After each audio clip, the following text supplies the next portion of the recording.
Hello, नमस्कार सभी को। मंत्रा टॉप क्लासेस में आप सभी का हार्दिक स्वागत है।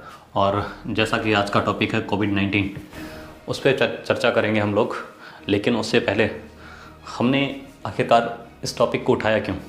क्योंकि ये दौर ऐसा है, इस माहौल में हमने कई अपनों को, और बेसिकली जब हम किसी से बात करते हैं अपनों से या अपने रिश्तेदारों से, तो उनसे आखिरकार आपस में कई बार डिस्कशन होता है कि ये बीमारी ख़त्म कब होगी और कैसे होगी, क्योंकि इसने ना पूरे जीवन को तहस नहस करके रखा हुआ है।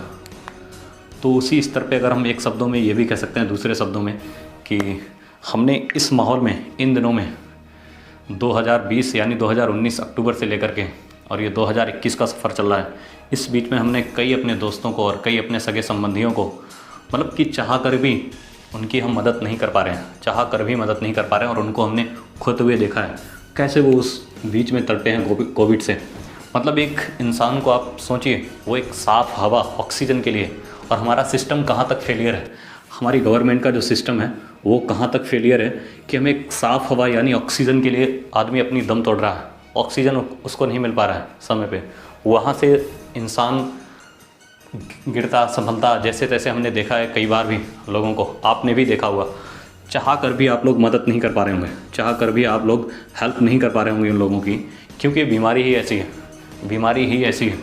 तो उसी टॉपिक पे हम आज चर्चा करेंगे और इस पे धीरे धीरे एक एक स्टेप बाय स्टेप समझने की कोशिश करेंगे।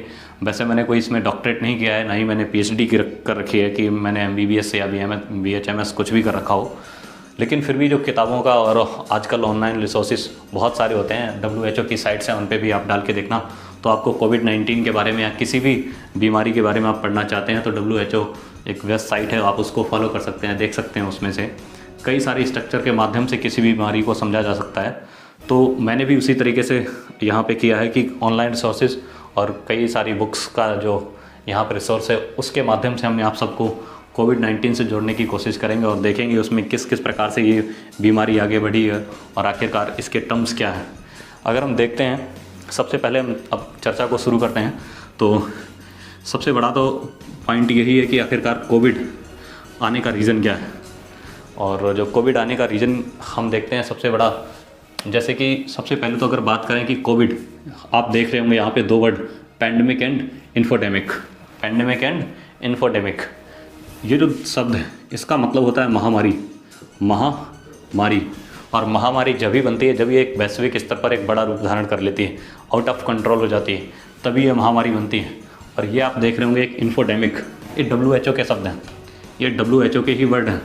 इन्फोडेमिक, इन्फोडेमिक होता है गलत सूचनाएं, गलत सूचनाएं, गलत सूचनाओं के माध्यम से, जो भी गलत सूचनाएं होती हैं उनके माध्यम से जब कोई बीमारी महामारी के रूप में और भी कन्वर्ट हो जाती है और उस महामारी को बहुत बढ़ा चढ़ा के दिखाया जाता है, तब वो हो जाती है इन्फोडेमिक। इन्फोडेमिक, तो ये WHO की वर्डिंग थी, तो इसको भी आप समझिए। ये मैंने भी एक नया वर्ड सीखा है, इन्फोडेमिक, यानी गलत सूचनाओं के भंडार से महामारी को और विस्तृत रूप में कर देना।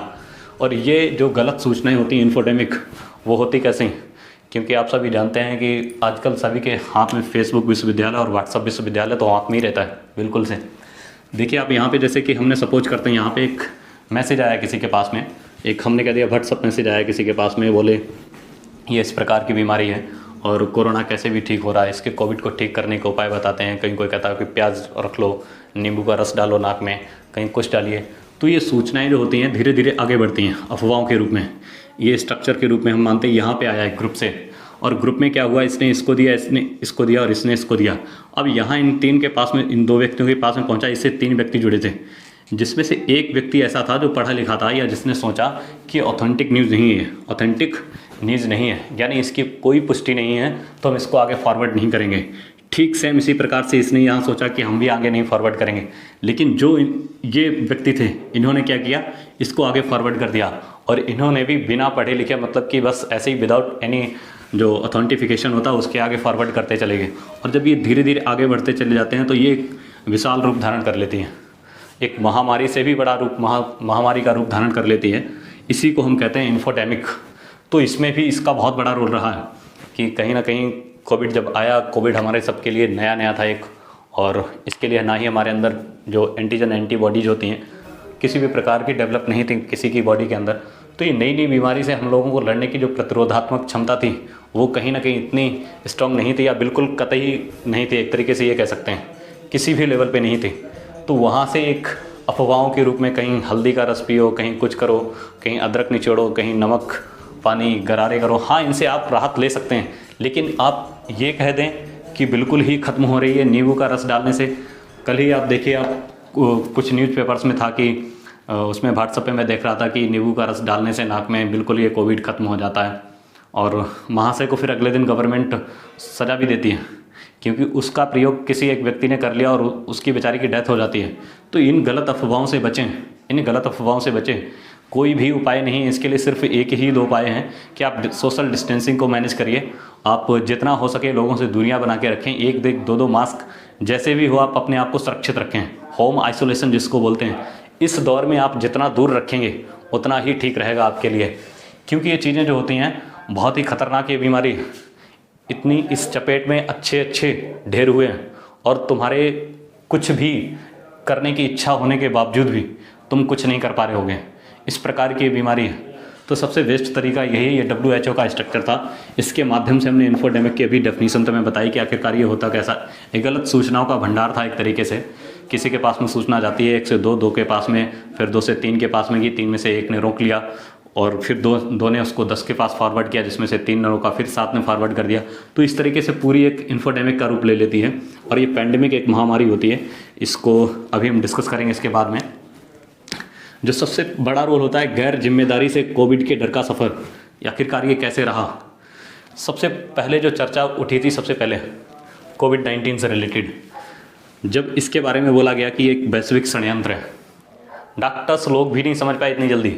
सबसे पहले इसे बोला जब WHO बोल रहा था, तो कई जगह ऐसी डिस्कशन चल रही थी और वैश्विक स्तर पे भी वो डिस्कशन थी कि अमेरिका और ये चाइना और अमेरिका की ये सोची समझी चाल है, ये कॉन्स्पिरेंसी जिसको बोलते हैं, षड्यंत्र, ये एक षड्यंत्र है, जबकि ऐसा कुछ नहीं है, जबकि ऐसा कुछ नहीं हुआ और ये वास्तविकता एक वायरस ही निकला। और फिर इसके बाद में भी इंडिया यानी भारत में बहुत बड़े पैमाने पे आप देख रहे होंगे 5G रेडिएशन को लेके बहुत सारे व्हाट्सएप पे मैसेज आ रहे थे और रिकॉर्डिंग भी चल रही थी कई बार, तो मैंने सुना उसको, तो बहुत आउट ऑफ कंट्रोल हुआ, गुस्से से बाहर हुआ कि पता नहीं कैसे कैसे लोग यहाँ पे रहते हैं जो एक इन्फोडेमिक को इतना बड़ा रूप दे देते हैं। और 5G रेडिएशन से 1-2 रिकॉर्डिंग भी आप लोगों ने सुनी होंगी व्हाट्सएप पे कि कैसे वो वहाँ से बात करते हैं, बिल्कुल सिरे से खारिज किया। क्योंकि आप खुद सोचिए ज़रा, जो 5G रेडिएशन है वो जापान या और भी अन्य यूरोपियन कंट्री हैं, वहाँ पे ऑलरेडी 7G और 8G जैसे नेटवर्किंग सिस्टम फैले हुए हैं। तो वहाँ पे ऐसा क्या कभी हुआ? और ये 5G ट्रायल्स अगर हुआ भी था तो हम मान के चलते हैं ये जो 5G ट्रायल था वो बॉम्बे के आसपास था, बॉम्बे में, लेकिन ये बीमारी तो यहाँ तक आ गई। बीमारी तो ये पूर्वी भारत में भी है, पश्चिमी भारत में भी है, उत्तर भी, दक्षिण भी, हर जगह है। ऐसा नहीं कि सिर्फ ये साउथ में ही है। और ये बॉम्बे में ट्रायल हुआ था 5G का, तो ये भी एक भ्रामक जानकारी थी। और अब इसका जो स्वरूप है आप देख ही रहे हैं, इसका जो परिणाम है, रिजल्ट तो आपको पता ही है क्या हो गया। अब क्या स्थिति है? अब तो ये पैंडेमिक होएगी, अब तो ये पैंडेमिक होएगी। तो यही कुछ चीज़ें होती हैं कि हमें बहुत सोच समझ के चीज़ों को आगे फॉरवर्ड करना चाहिए। ऐसा नहीं होता है कि नहीं कि हमने जो चीज़ नई सीखी है या जो नई चीज़ हमें मिली हमने तुरंत उसको विदाउट एनी ऑथेंटिफिकेशन के उसको आगे फॉरवर्ड करना शुरू कर देते हैं और फिर वो इतने बड़े लेवल पे बड़ी हो जाती हैं। कई बार हमने एक वीडियो भी देखा होगा आप सभी ने, 2-3 साल पहले एक वीडियो आया था जिसमें भारत पे बड़े पैमाने पे हंगामा हो गया था और जब बाद में उसका ऑथेंटिफिकेशन हुआ तो वो वीडियो निकला था अदर कंट्री का। तो इन सब चीज़ों को आप रोकिए और ये आपकी एक जिम्मेदारी बनती है। और ये हमने भी सोचा कि क्यों ना एक गैर जिम्मेदार नागरिक के रूप में ना हम लोग रोल करते हुए एक जिम्मेदार नागरिक का रूप लेकर के कुछ ना कुछ आप लोगों को समझाते हैं। एक गैर जिम्मेदारी भरी नागरिकता हम लोग कब तक चलाएंगे आगे? तो वहाँ से जिम्मेदारी भरे रोल करिए आप लोग भी, और इसी जिम्मेदारी से इस बीमारी से लड़ सकते हैं हौसले के साथ में। तो अब इसके बाद में जो बात आती है इसकी, आखिरकार इस कोविड की अवस्थाएं क्या होती हैं, या किसी भी जो भी बीमारी होती है, या कोविड को छोड़ दें अभी हम, कोई भी महामारी या कोई भी बीमारी होती है उसकी अवस्थाएं क्या होती हैं। तो सबसे पहले तो जो अवस्थाएं होती हैं, एक तो होती है आउटब्रेक जिसको बोलते हैं हम लोग शुरुआत, और एक होती है एपिडेमिक, और एक होती है पैंडेमिक। अब इसको समझने की कोशिश करते हैं। जैसे शुरुआत हमने मान ली है कि हमारा कोई छोटा टाउन है या छोटा शहर है, वहाँ से जैसे जो कोविड की शुरुआत हुई थी एक चीन के अंदर, आपने शहर सुना होगा, बहुत ही चर्चाओं में था, वुहान। और वुहान एक छोटा शहर था। जब ये छोटे शहर से सीमित में रहता है, छोटे से शहर में जब सीमित रहता है तो इसको आउटब्रेक बोलते हैं, क्योंकि यहाँ से कोविड की शुरुआत हो रही थी, यहाँ से कोविड की शुरुआत हो रही थी। और उसके बाद में जब ये किसी राज्य में फैल जाता है शहर से बढ़ कर के, जैसे सपोज हमने मान लिया कि आप किसी स्टेट में रहते हैं, जैसे दिल्ली में रहते हैं और दिल्ली में एक छोटी सी कोई जगह पड़ती है, वहाँ पे आपके ये बीमारी की शुरुआत हुई है और वहाँ से फिर वो दिल्ली में पूरी फैली और दिल्ली से फिर एक दो स्टेट जो उससे सटे हुए हैं, यूपी, पंजाब, हिमाचल, यहाँ तक बीमारी फैल गई। तब वो किसका रूप ले लेती है? तब वो ले लेती है एपिडेमिक। और इसका उदाहरण आप देख लीजिए, स्मॉल पॉक्स और प्लेग वगैरह थे। और उसके बाद में जब यहाँ से राज्य से बढ़ जाती है आगे और वो हो जाती है ग्लोबली, वो हो जाती है ग्लोबल, क्योंकि आजकल ग्लोबलाइजेशन का दौर है। चीज़ें इधर से उधर, एक कंट्री से दूसरी कंट्री में लोगों का आना जाना बहुत होता है। जैसे इसका उदाहरण था एक वुहान, वुहान में जैसे सपोज यहाँ वुहान से शुरुआत हुई थी और वुहान से जैसे फ्लाइट की इटली, तो सबसे पहले उसने इटली को चपेट में ले लिया, इटली को चपेट में ले लिया। हमने कहा आपसे आउटब्रेक, जो आउटब्रेक था वो वुहान का था और वुहान से जो फ्लाइट जाती है वो इटली की, और इटली में चपेट में लिया। अब इटली में जब लोग इसकी कोविड की चपेट में आए तो इटली में यहाँ पे लोगों ने कहीं दूसरी जगह भी फ्लाइट लेके जा रहे होंगे इस ग्लोबलाइजेशन के दौर में। हो सकता है इटली से वो अमेरिका गए और अमेरिका से भारत आ गए। तो इस प्रकार से ये कोविड फैलता चला जा रहा है, इस प्रकार से ये कोविड फैलता जा रहा है, जिसका रिजल्ट आप देख ही रहे हैं, ये महामारी के रूप में है। तो इसलिए इससे लड़ना बिल्कुल आसान नहीं है और इसको आप समझ रहे हो। जैसे ये हमने पैंडमिक की बात की, वो आप देख ही रहे कोविड-19, और ये H1N1 ये है आपका स्वाइन फ्लू जिसको बोलते हैं, और ये स्मॉल पॉक्स ये इतिहास रहा है। ऐसा नहीं है कि नहीं ये कोई नई चीज़ है। जब भी हम देखें जो एपिडेमिक, जैसे हमने अभी बात की स्मॉल पॉक्स या प्लेग की, स्मॉल पॉक्स जिसको बोलते हैं छोटी माता, जिसको बोलते हैं छोटी माता, और ये जब हमने देखा 1974 के आसपास स्टार्ट हो गया था। और फिर इसके बाद में हम देखते हैं इसको ये 1874 के आसपास। और हमने अभी एक चीज़ बताई थी आपको, प्लेग। तो ये सब चीज़ें धीरे धीरे बढ़ती हैं और आज के दौर में हम देख रहे हैं कोविड-19 2019 से ये स्टार्ट हुआ है, अक्टूबर से वुहान शहर से, और वो आते आते देखिए आप कहाँ पूरे वैश्विक रूप में फैल गया। ठीक इसी प्रकार से एक पैंडमिक फैली थी H1N1 नाम की, तो ये 2009 में। तो ये बहुत बुरा हाल रहता है हमेशा किसी भी बीमारी के रूप में, आप देखिए आप। अब बात आती है कि इसको नियंत्रण की अवस्थाएं क्या क्या होंगी, इसकी नियंत्रण की अवस्थाएं क्या क्या होंगी। देखिए जब कोई भी महामारी होती है तो उसके नियंत्रण की कुछ ना कुछ तो अवस्थाएं रहती हैं। नियंत्रण की अवस्थाएं, जो नियंत्रण की अवस्थाएं होती हैं वो आप देख सकते हैं। एक तो कंट्रोल्ड, और एक होता है एंडेमिक वर्ड, और एक होता है एलिमिनेशन, और एक होता है इरेडिकेशन।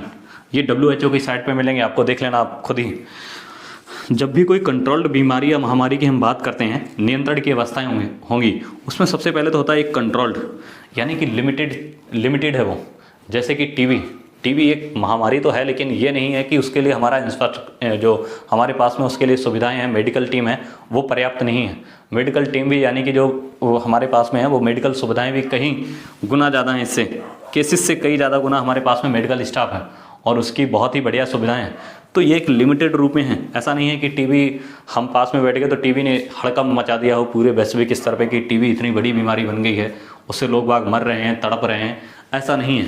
तो इसका एक टीबी उदाहरण है कंट्रोल्ड का।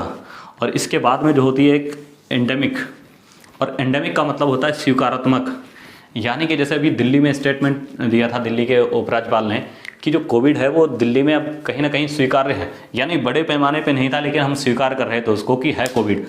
और जब उस स्वीकार को हमने देखा, केवल इसको स्वीकार करके निगलेक्ट कर देना, फिर ये बड़ा रूप धारण कर लेता है। और वही परिणाम यहाँ भी हुआ भारत में, वही परिणाम यहाँ भी हुआ भारत में। और उसके बाद में जो एक अवस्था होती है वो होती है एलिमिनेशन की। एलिमिनेशन का मतलब होता है लगभग जीरो हो जाना, लगभग जीरो हो जाना। जैसे भारत में अगर हम देखें वो पोलियो लगभग 2010 में पूरा खत्म हो गया, और जो WHO ने है वो 2014 में भारत में जो पोलियो था, आप सब देख रहे होंगे कि भारत पोलियो मुक्त हो गया है, भारत पोलियो मुक्त देश बन गया है।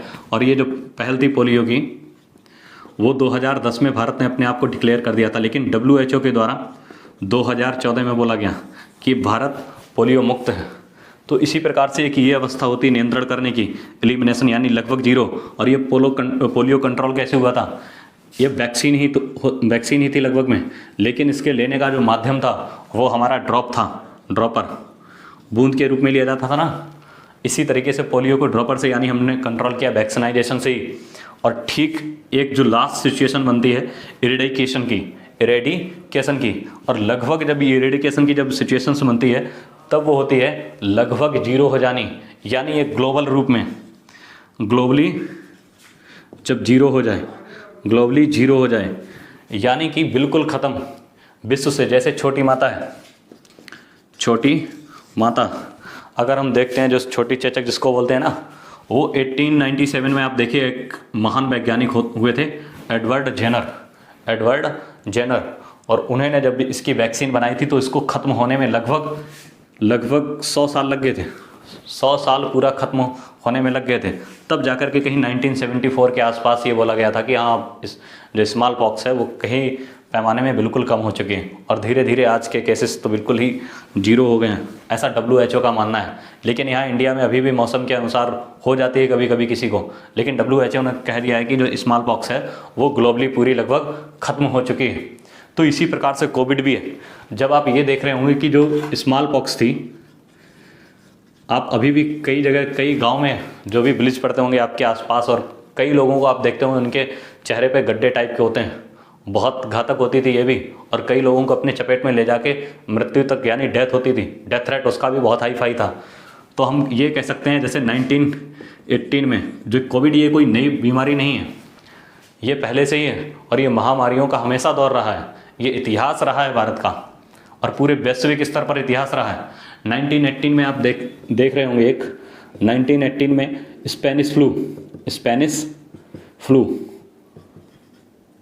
फ्लू ये आया था, और इसने भी बहुत हड़कंप मचाया था, और जिसको बोला गया था बॉम्बे फ्लू के नाम से भी जानते हैं, बॉम्बे फ्लू के नाम से जानते हैं। तो ये महामारियों का एक इतिहास रहा है, और आज भी उसी इतिहास में हम लोग, जो भारत का सबसे बड़ा, अगर आज की बात करें तो हम लोग भी कुछ उसी बुरे इतिहास से गुजर रहे हैं।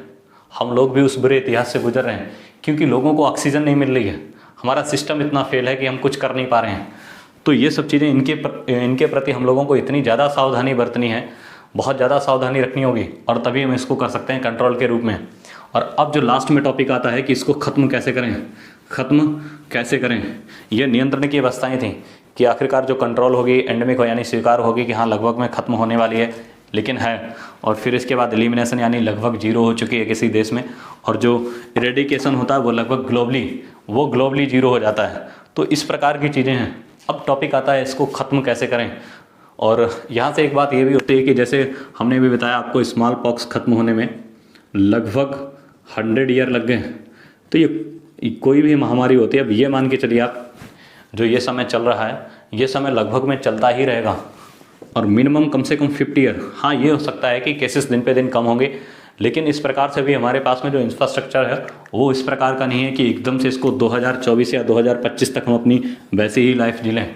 बहुत मुश्किल पड़ेगा, क्योंकि कोई भी वायरस आता है, कोई भी बीमारी आती है तो उसको ख़त्म करने में टाइम लगता है। क्योंकि हमारा जो सिस्टम होता है आजकल, पॉपुलेशन वाला बहुत बड़ी समस्या है, बड़े पैमाने पे पॉपुलेशन है, और जिसके तहत में वैक्सीन देना या एंटीबॉडीज़, उस पर भी टॉपिक पे बात करेंगे अभी। उसको ख़त्म कैसे करना है, ये ख़त्म करने के टॉपिक में ऐड करेंगे इसको। तो सबसे पहले हम बात करेंगे कि इसको अगर ख़त्म करने के हम लोग उपाय ढूंढ रहे हैं तो सबसे ज़्यादा ज़रूरी होती है, लोग बाग ये कहते हैं कि जो ऐसा वैज्ञानिक और साइंटिस्ट कहते हैं, इसके लिए सबसे ज़्यादा ज़रूरी है वो है इम्यूनिटी। अब ये शब्द इम्यूनिटी आया है, अब इसमें ये स्ट्रॉन्ग कैसे होगी? इसके लिए हमारे शरीर में होते हैं एंटीजन और एंटीबॉडी। ये दो शब्द सुने होंगे आपने, 2 वर्ड आपने सुने होंगे, और जिसमें सबसे बड़ा रोल होता है एंटीबॉडी का, यानी जो प्रतिरोधात्मक क्षमता होती है हमारी, यहीं से इम्यूनिटी स्ट्रांग होती है। और ये ख़त्म करने का जो उपाय है वो सबसे एक बड़ा मात्र उपाय यही है, जब लोगों की यानी कि इम्यूनिटी होगी वो इसके यूज टू हो जाएगी। जो इम्यूनिटी इतनी ज़्यादा स्ट्रांग हो जाएगी कि जैसे ये रोग है कोविड का, एक कोई वायरस है ये, और कोविड हमारे अंदर में हमारी बॉडी के अंदर अपने एंटीजन फैलाता है, और एंटीजन जब फैल जाते हैं तो उसके लिए हमें एंटीबॉडीज़ को रोकने की ज़रूरत पड़ती है, यानी एंटीबॉडीज़ को रोकने के लिए आगे बढ़ते हैं। लेकिन अभी तो हमारा उस प्रकार का कोई भी नया जब चीज़ होता है, कोई भी नई बीमारी होती है, तो उसके लिए हमारी बॉडी अभी लड़ने के लिए तैयार ही नहीं है, क्योंकि उसका एंटीबॉडी ही नहीं निर्माण हुआ है। और जब एंटीबॉडी निर्माण नहीं हुआ है तो ऑटोमेटिक वो घातक साबित होगी। तो ठीक इसी प्रकार से कोविड के साथ में चल रहा है हमारे साथ में। और ये जो ख़त्म करने का उपाय है वो हमारे पास में सिर्फ, ऐसा डॉक्टर्स मानते हैं और WHO का मानना है, जिस दिन हमारे पास में हर्ड इम्यूनिटी स्ट्रांग होगी तब ये ख़त्म होगी। और इसको लाने के लिए सबसे पहले हमें जो ज़रूरत पड़ती है वो पड़ती है एक तो एंटीबॉडीज़ की। ये फर्स्ट वेव और सेकेंड वेव, यानी हम अगर मान के चलते हैं या तो ये ऐसे ख़त्म होगा, मान लेते हैं हम 1 मिनट के लिए, जैसे फर्स्ट वेव आई तो फर्स्ट वेव में कुछ इस प्रकार से ये व्यक्ति, अभी मान के चलते हैं थोड़ा सा, ये व्यक्ति, अब सपोज इसमें इसको हुआ 1 2 3 5 6 लोगों को। और जब फर्स्ट वेव आती है तो ऑलमोस्ट ज़्यादा लोग इन्फेक्टेड होते हैं, तो उसमें फिर ज़्यादा नुकसान भी होता है। लेकिन जब सेकेंड वेव आएगी, और ऐसा माना जाता है कि जैसे अब इसको हो गया है, सपोज ए पर्सन को अगर एक बार इस वायरस ने घेर लिया, यानी इस वायरस से ग्रस्त हो चुका है, तो दोबारा जो दूसरी सेकेंड वेव होती है उसमें 99.9% चांसेस होते हैं कि ये इसको नहीं होगा। तो यही सेम सेकेंड वेव में है, लेकिन ये घातक ज़्यादा हो रही है, क्योंकि लोगों ने जो पहली वेव थी उसमें बहुत हल्के में लिया लोगों ने, और खुलेआम मतलब घूमते रहते, चीज़ों को समझ नहीं पाए थे। तो ठीक अब सेकेंड वेव चल रही इसी प्रकार से, तो हम ये उम्मीद लगा के चलते हैं जब सेकेंड वेव भी ख़त्म होगी और थर्ड वेव होगी तो लगभग सभी को, या तो ऑलमोस्ट 90% या 80% लोग इस तरीके से ग्रस्त हो जाएं। और इसमें एंटीबॉडीज़ निर्माण करने के लिए हमारे पास में दो ही तरीके होते हैं, या तो इसको अटेम्प्टेड किया जाए या नेचुरल यानी कि प्राकृतिक। और प्राकृतिक होने के लिए आपको इन्फेक्टेड होना ही पड़ेगा, आप कोई वैक्सीन मत लीजिए। और दूसरा होता है अटेम्प्टेड यानी कि खुद से वैक्सीन लगवाना। और अटेम्प्टेड यानी खुद से इसके अंदर आता है आपका इंजेक्शन या ड्रॉप के माध्यम से वैक्सीन। जो वैक्सीनाइजेशन से हम एंटीबॉडीज़ का निर्माण करेंगे, एक तो नेचुरली, या तो आप कोविड से ग्रस्त हो जाएं तब आपके अंदर जो शरीर इम्यून सिस्टम से आपके एंटीबॉडीज़ निर्माण कर देंगे, तब तो आप दूसरी बार बच जाएंगे। और अगर नेचुरली नहीं तो जो गवर्नमेंट की पहल है, भारत सरकार की, वैक्सीनाइजेशन प्रोग्राम के तहत अटेम्प्टेड यानी इंजेक्शन के थ्रू आपको दवा दी जाएगी और दी जा रही है। और कई ऐसी वैक्सीन होती हैं जो ड्रॉप के थ्रू भी दी जाती हैं, लेकिन जो कोवैक्सीन है भारत की, कोवैक्सीन, वो इंजेक्शन के माध्यम से दी जा रही है। और इसका मतलब यही होता है, इसमें आपको डोज दिए जाते हैं, और जो एंटीबॉडीज होते हैं, सपोज एंटीजन आया हमारा कोविड का, वो क्या होते हैं, रोगाणु होते हैं। और जब वो रोगाणु अपने आप को फैलाते हैं तो जो एंटीबॉडीज होते हैं वो इसके ऊपर एक कैप की तरह लगा देते हैं, टोपी की तरह, जो फैलने नहीं देते हैं। यही एंटीबॉडीज़ का काम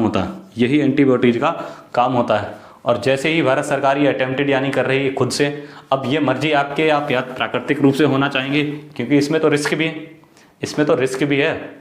आप पहली बार में हो सकता है नेचुरली बर्दाश्त कर पाएँ या ना कर पाएँ, हो सकता है इसमें आपका काम हो जाए। और ये भी वैक्सीनाइजेशन जो खुद से यानी भारत सरकार कर रही है, तो ये अटेम्प्टेड या तो इंजेक्शन के थ्रू जैसे तुम ले रहे हो, तो इसके भी जो 2 डोज हैं, इसमें क्या होता है, 2 डोज के माध्यम से आपको एंटीबॉडीज़ निर्माण करने के लिए आपको डोजेस दिए जा रहे हैं। तो उन डोजेस से आपको क्या करना है कि आप जैसे ही आप डोज ले लेंगे, उसके अंदर से ऐसा मान लिया जाता है कि एंटीबॉडीज़ निर्माण करने लगते हैं, और जो रोगाणु के ऊपर अपनी एक कैप की तरह कर लेते हैं और फिर आपको इन्फेक्टेड नहीं होने देते हैं।